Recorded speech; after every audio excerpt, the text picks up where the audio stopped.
Coucou les amis, je vous retrouve dans une vidéo pour parler de yoga et des postures de yoga que vous pouvez faire à l'approche de l'éclipse du 18 septembre. C'est une éclipse qui est neptunienne, j'en ai parlé à plusieurs reprises et j'en parle à nouveau dans la dernière vidéo que j'ai postée sur YouTube au sujet des prévisions hebdomadaires que je fais habituellement.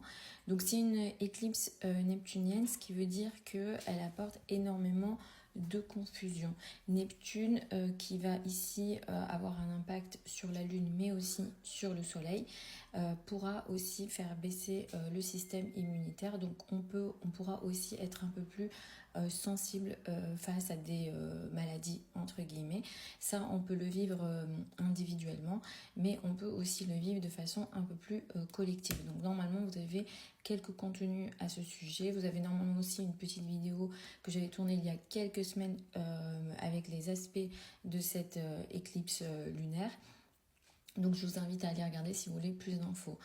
Concernant le yoga et les postures de yoga que vous pouvez faire à l'approche de cette éclipse particulièrement, mon conseil à moi, c'est vraiment de focaliser sur deux chakras. Le premier, c'est le chakra racine et le plexus solaire qui sera important pour apporter de la confiance et augmenter l'énergie entre guillemets vitale. Parce qu'effectivement ici, comme je disais, on sera un peu plus faible même au niveau de notre système immunitaire. Les signes ascendants qui seront les plus touchés, donc comme je disais, en signe solaire ou en ascendant, seront les signes ascendants mutables. Donc Poisson, Vierge, Sagittaire et Gémeaux seront un peu plus concernés. Vous pouvez porter du rouge ou du jaune. C'est les deux couleurs que je vais le plus recommander. Concernant le chakra racine, les postures de yoga, donc là vous en avez 4 avec quelques explications, mais les postures en gros qu'on va privilégier, ce seront les postures debout. Le chakra racine va aider à l'énergie de l'ancrage et à augmenter la sécurité et ou le sentiment de sécurité et cet attachement à la réalité. Et on a besoin de la terre ici. Bien sûr le soleil sera en Vierge à ce moment-là, mais la proximité et l'énergie de Neptune est telle qu'elle va entre guillemets effacer l'énergie de la Terre et effacer l'énergie ici de l'ancrage et de la connexion à la réalité.